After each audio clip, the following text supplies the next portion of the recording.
काम किया हो। और हम डंके की चोट पे कह देगा, अगर कोई कह दे कि प्रभात सावंत पैसे उस दिन से राजनीति से संन्यास लेने का काम किया जाएगा। और दूसरी चीज़ ये हम कहना चाहते हैं कि हमने सेवा बता डाली, गिना डाली, लेकिन तब भी लापता प्रभात साहू के नाम से पोस्टर भी लग गए थे। क्या कारण रहा? नहीं, लोग लगा, जनता अच्छी तरह से जानती है। विपक्ष के शोभनाथ वैश्य आपके सामने हैं, उनको किस नज़र से देखते? नहीं तो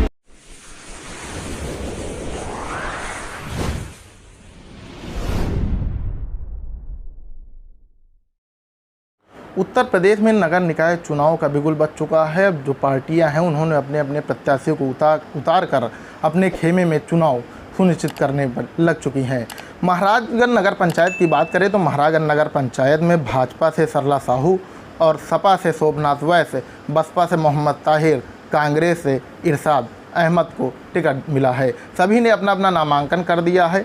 इस वक्त हमारे साथ बातचीत करने के लिए सरला साहू के पति प्रभात साहू जी हैं। इनसे जानेंगे आगे कौन से ऐसे मुद्दे हैं, क्योंकि पिछले 3 पंचवर्षीय यानी 15 साल अपना कब्जा इन्होंने नगर पंचायत में जमाए रखा। आखिर प्रभात जी, कौन से मुद्दे हैं जो जनता के बीच आप लेकर जा रहे हैं? देखिए, जनता के बीच में एक नंबर तो इस देश के यशस्वी प्रधानमंत्री माननीय नरेंद्र मोदी जी की जो प्रधानमंत्री आवास योजना है, हमने लगभग 550 प्रधानमंत्री आवास नगर पंचायत में दिलवाने का काम किया है। और कोई भी कह नहीं सकता कि प्रभात साहू ने किसी से एक पैसे लेने का काम किया हो।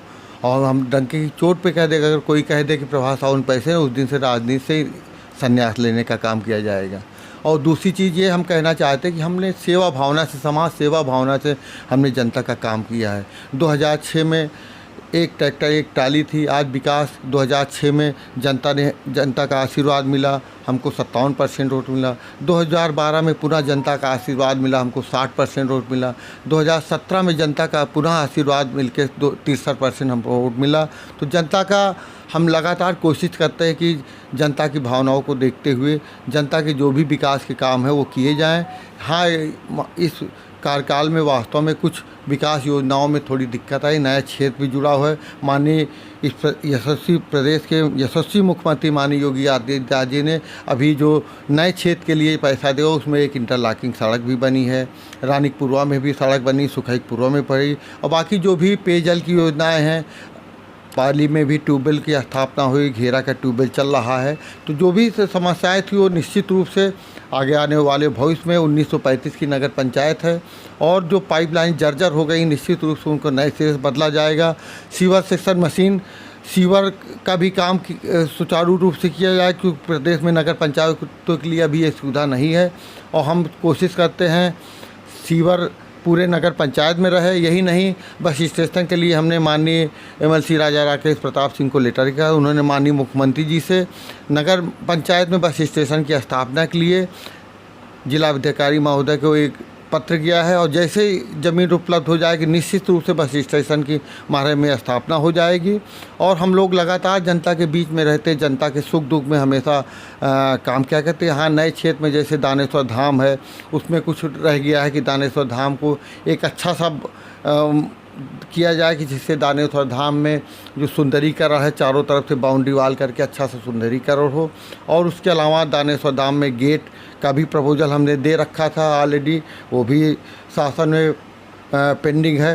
तो हम लोगों की जो भी योजनाएं होती कोशिश करते ज़्यादा से ज़्यादा विकास किया जाए। कुछ पेंशनें नहीं आई हैं, नए क्षेत्र में जो प्रधानमंत्री आवास आए हैं उनको भी नए क्षेत्र में दिलवाने का काम किया जाएगा। एवं नगर को हरा भरा करने के लिए ज़्यादा से ज़्यादा कोशिश की जाए, जिससे नगर स्वच्छ और सुंदर रहे। अच्छा, जब पूरा देश कोरोना महामारी से जूझ रहा था तो आपके द्वारा क्या ऐसे कार्य कराए गए? हमने यहाँ पे कोरोना काल में सैनिटाइज़र, मास्क उपलब्ध कराए, लोगों को घर घर दवाएं बांटने का काम किया, घर घर लंच पैकेट करवाने का काम किया। हमने भोजन की व्यवस्था भी जसवंती देवी में कर रखी थी, किसी को असुविधा ना हो। ये जो भी मिट्टी होती थी उसमें हमसे ऑक्सीजन वगैरह के लिए जनता जानती है, जिसको भी ऑक्सीजन की ज़रूरत पड़ी हमने यथासंभव 300 किलोमीटर दूर से ही ऑक्सीजन उपलब्ध कराने का काम किया। यही नहीं, इस क्षेत्र के लिए भी जो भी हमारे पास आए, हमारी कोशिश रहती कि ज़्यादा से ज़्यादा उनको ऑक्सीजन उपलब्ध कराए, जो भी सुविधाएं हो सकती हमने दी। और पूरे नगर में सैनिटाइज करके पूरे कस्बे को सैनिटाइज किया गया, अच्छी व्यवस्था देने का काम किया गया। अच्छा, आपने कोरोना काल में इतनी चीज़ें आपने बता डाली, गिना डाली, लेकिन तब भी लापता प्रभात साहू के नाम से पोस्टर भी लग गए थे। क्या कारण रहा होगा? नहीं, लोग लगा देते हैं कि हम लोग तो लगातार जनता के बीच में ही रहे हैं। लोग लगाने के लिए कोई वो नहीं। हम तो लगातार कोरोना पीरियड में ही लोगों ने देखा किसी मिट्टी में हम भाग लिए हैं, जा के लोगों के सुख दुख में भागीदार किए हैं, लंच पैकेट और सैनिटाइज़र, घर घर दवाएं बांटने का काम किए हैं। तो ये लोग तो ज़रा सा मौका मिलता है, 1-2 दिन ना रहिए तो पता चला उनको मौका मिल जाता, कह देते हैं ऐसी कोई नगर पंचायत महाराजगंज में 3 बड़ी समस्याएं क्या हैं? नगर पंचायत में एक तो जो भी सीवर की समस्या है, पूरे नगर में सीवर हो जाएगी। पुरानी पाइपलाइन जो 1935 की नए सिरे से पाइपलाइन पड़ना, एवं दानेश्वर धाम को अच्छे से अच्छा करना जिससे लोग यहाँ देखने का आएँ। और उसके अलावा जो है नए जो क्षेत्र जुड़ा हुआ उसमें भी नई समस्याएं, पेयजल की व्यवस्था है, तमाम और चीज़ें हैं, इंटरलॉकिंग सीसी रोडों का निर्माण करना, मेन ये समस्या है। व्यापारियों की एक बहुत बड़ी समस्या है, तब एक अतिक्रमण जैसी बहुत जो अधिकारी हैं वो परेशान किया करते हैं उनको।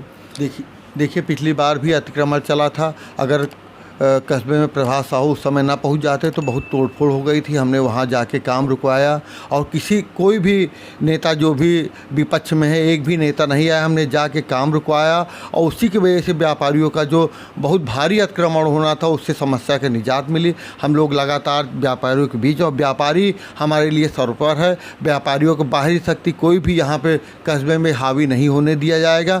और ये सब व्यापारी हमारे सब अच्छी तरह जानते हैं कि कस्बे में हित किसका है। व्यापारियों के हित भी हमारी वजह से हमने कई बार व्यापारियों को तमाम ये जो अतिक्रमण जैसी चीज़ है उनसे बचाने का काम किया है। अच्छा, पहली पंचवर्षीय में आप 57% वोट पाए थे, दूसरे में 60%, तीसरे में शायद हमको याद है 63% वोट पाए थे। आपकी क्या लग रहा है? आपकी कम से कम 70 और 75% पाने का लक्ष्य है। जनता का आशीर्वाद हमेशा मिलता रहा है और निश्चित रूप से हम जनता हमारे ऊपर विश्वास भी करती है।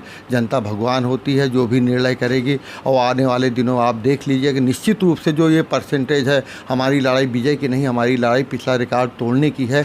बाकी सब प्रत्याशी कितनी बार जनता के बीच में रहे हैं, सुख दुख में कितना गए हैं, ये सब जनता अच्छी तरह से जानती है। विपक्ष के शोभनाथ वैश्य आपके सामने हैं, उनको किस नज़र से देखते हैं? नहीं तो ऐसे खड़े हो जाते, क्योंकि 5 साल लगातार हम सेवा करते हैं। अब चुनाव के पीरियड में तो कोई भी खड़ा हो जाता है अब अपने दिखाने के लिए। समाज सेवा के नाम पे उन्होंने कितना काम किया है, कितना लोगों में वो आपके हिसाब से कितना किया है? नहीं, हमारे हिसाब से तो बिल्कुल नहीं। तो जनता से पूछ लीजिए, जनता इसका खुद जवाब देगी। हमसे अच्छा नहीं लगेगा तो जनता इसका खुद जवाब देगी। ये तो जनता से ही पूछा जाए तभी ठीक है, क्योंकि जनता हम लगातार जनता का काम करें, समाज सेवा के, और एक भाई होने के नाते हम लगातार कस्बे को अच्छे से अच्छा, जितना अच्छा हो सकता है उतना सजाने का काम करते हैं।